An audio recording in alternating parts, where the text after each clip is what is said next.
dhumarra gaafa marfee naa fudhadhu jechuudha. Odoo fudhadhe marfee sun naa ajjeesa kan dhuma. Dhume bakka fudhannaan jechuudha. Mucaa kootti inni dhufe kitaaba kootti irratti illee barreessara. Dhufeeti jeekoodha. እኔ ከዚህ በኋላ አባት የለኝም ትሞታለህ። አሁን ከወሰድ ትሞታለህ አሉ። ሁሉም ዝም አለ። ልትሞት ነው በቃ አይደል አለኝ።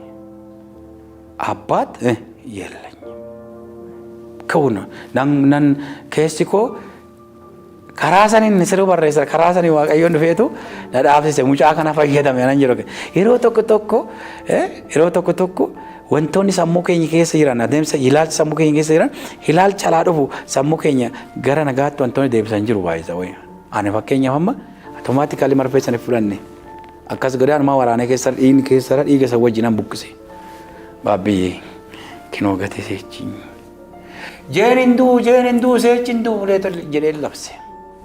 Hoggasuman hakiimitti bilbilee. Akkana yaallamu na qarqarramu irra narreera jedhu. Samboodan baana dandamannaa ka'ee keessaa baay'ee jechuudha. Eenyumtu na dadhabee laa kanaaf amma laa agartee yeroo tokko kaayyoon keenya amma na kaayyoo kiyyeetu kana keessa na baase baay'ee maaliif wantoota uummata irratti godhu wantoota hojjechaa dhufe wantoota fuulduratti godhu mul'anni na keessa waan ta'eef mul'ana sana dhaabsisee ta'e isa caalaa daa'ima caalaa namni itti kun jiru isaanuu akka ilaalle na taasisuuf raga'ee ture waan ta'eef.